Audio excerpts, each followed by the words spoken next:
বেদম বাবাজান কি বললো, যে আমারে চিনবি কেমনে? ওই আমারে দেহ দিয়া চিনবি। বাবা যা বেদমকে দেহ দিয়া চির যাইব না, ধ্যানে বস, প্রবেশ করো, দেখো মেজাজিতে দেখবা অনেক হিসাব গরমিল। হাকিকিতে যাও, সে কারো সম্বন্ধে গীবত করে না, সে মিথ্যা বলে না, সে মুর্শিদের হুকুম মানে না, মানে সে সমস্ত কিছু করে।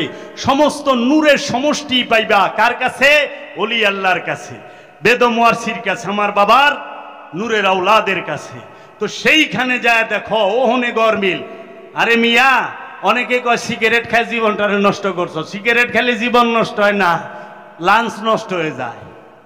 কয় ফুলার চরিত্র খারাপ, কয় কে? কয় ফুলায় মদ খায়, মদ খাইলে লিভার খারাপ হয়, চরিত্র খারাপ হয় না।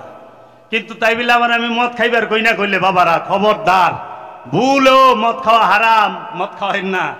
আবার কই দিব নে হ্যাঁ মদ খাওয়ার লাইসেন্স দিয়ে দিছে, বড় ঝামেলা। না না, মদ হারাম, মদকে হারাম করা হয়েছে, নিষিদ্ধ করে। কিন্তু মদ খাইলে লিভার খারাপ হয়, চরিত্র খারাপ হয় না। চরিত্র খারাপ হয় কি করলে জানেন? সম্পদ জমা করলে। সম্পদ জমা করলে চরিত্র খারাপ হয়, সম্পদ জমা করলে। কারণ সম্পদ জমাকারী জাহান্নামী। আল্লাহ বলছে সম্পদ জমাকারী জাহান্নামী। যার মনের মধ্যে বড় লোক অনের ইচ্ছা আছে, হ্যাঁ আবার সেজদাকারী, ওখানে দিহি বড় লোকেরা একরি হিজাব টিজাব লাগাইয়া এমন পর্দাশীল। কারে পর্দা করতেছে? বেটারে। একটা বেটার নজর থেকে হ্যাঁ বাইসা থাকবার চায়, একটা পুরুষের নজর থেকে বাইসা থাকবার চায়। কিন্তু সে কইলে কামনার নজর থেকে বাঁচবার চায় না, শয়তানের নজর থেকে বাঁচতে চায় না। একটা পুরুষ মানুষের থেকে একটা মেয়ে মানুষ বাঁচতে চাইলে তাকে হেজাব পড়তে হয়। আর যদি খান্নাস রূপী শয়তান থেকে কেউ পর্দা করতে চায়, তাকে তাকওয়ার পোশাক পরতে হয়, মুর্শিদের ধ্যান করতে হয়, মুর্শিদকে হৃদয়ে বসাইতে হয়, আল্লাহর ওলিকে হৃদয়ে বসাইতে হয়, আল্লাহর রসুলকে হৃদয়ে বসাইতে হয়। তখন তার হয়ে যায় তাকওয়ার পর্দা, যেই পর্দা কখনোই সে বেপর্দা হয় না। কারণ এই দেহ ক্ষণিকের জন্য, কিন্তু এই প্রাণ ক্ষণিকের জন্য নয়। প্রাণের ভ্রমণ অনন্ত অসীমকালের জন্য। কারণ প্রাণের ভ্রমণ যদি ক্ষণিকের জন্য হয়, জান্নাত জাহান্নামে কে যাইব? বারবার কিয়ামতের সম্মুখীন কে হবে? এর জন্য কখনোই এই দেহের ভ্রমণ অল্প সময়। আমি যে কত দেহ পাল্টাইছি আমি নিজেই জানি না, আমি নিজেই জানি না আমি কতবার কিয়ামতের সম্মুখে দাঁড়াইছি, কিয়ামত হইছে আমার, আমি নিজেই জানি না। এর জন্য কি করতে হবে?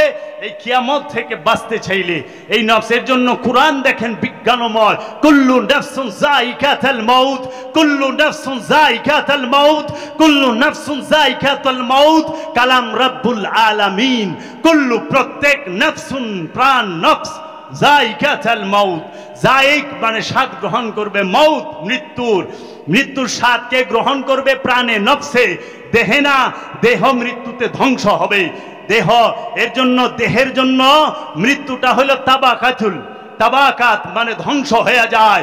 কারণ দেহ পয়সা গইলা, পানিরটা পানির সাথে, মাটিরটা মাটির সাথে, আগুনেরটা আগুনের সাথে, বাতাসেরটা বাতাসের সাথে মিলা যায়।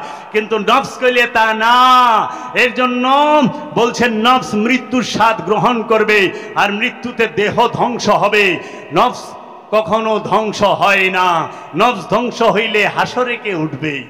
নফস ধ্বংস হইলে পুলসিরাতে কে যাবে? নফস যদি ধ্বংস হয় মিজানে কে যাবে? নফস যদি ধ্বংস হয় জান্নাত জাহান্নামে কে যাবে? জান্নাত জাহান্নাম তো যাবে কে? নফসে। কুরআন বলতেছে ইয়া আইয়াতুহান নাফস মুতমাইন্না ইরজিই ইলা রাব্বিকি রাদিয়াতাম মারদিয়া ফাদখুলি ইবাদি ওয়াদখুলি জান্নাতি। ইয়া আইয়াতুহান নাফস মুতমাইন্না, হে পরিতৃপ্ত নফস, শান্ত নফস, আসো জান্নাতে দাখিল হও। আগে নফসকে শান্ত করেন। নফস কি আগে জানেন, জানার পরে নফসকে শান্ত করেন।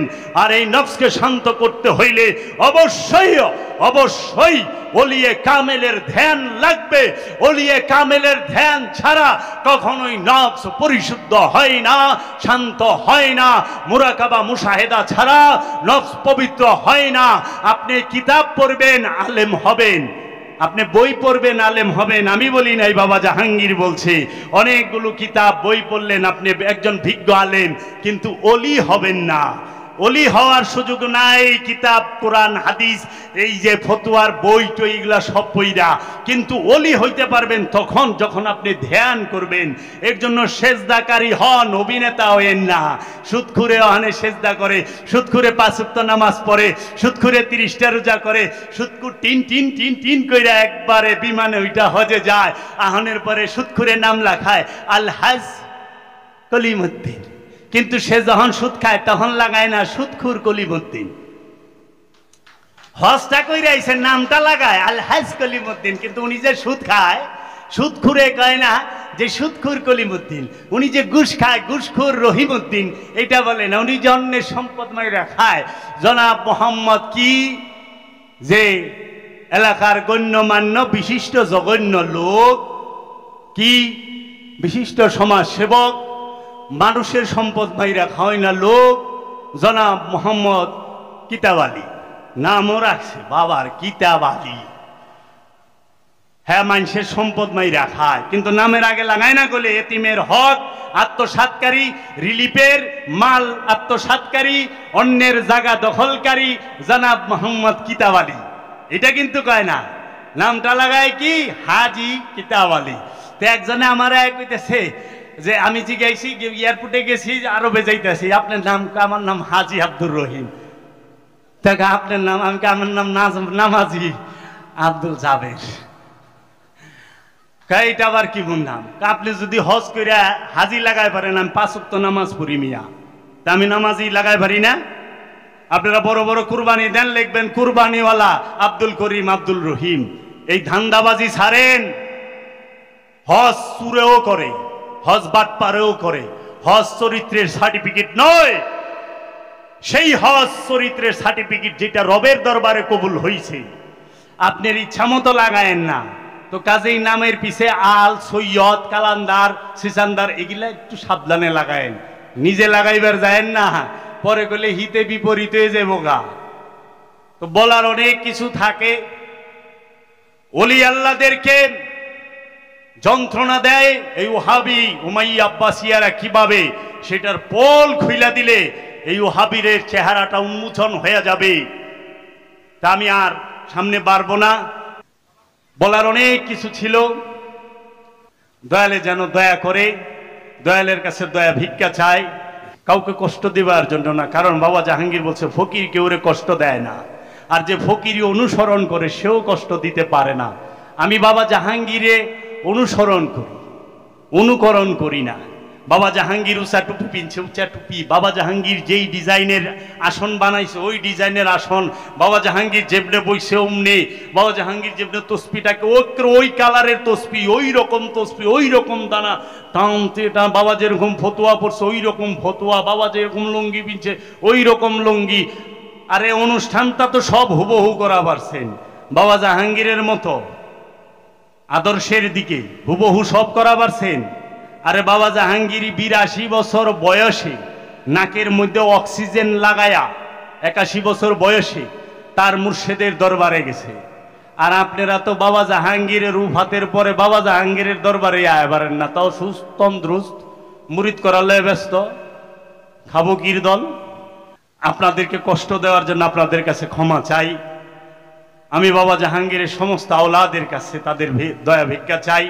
এবং বাবা জাহাঙ্গীরের আওলাদরা, আমি হয়তো আমার কোনো কথায় যদি মনে কষ্ট পায় থাকে, কোনো ভাই আমাকে মাফ করে দিবেন।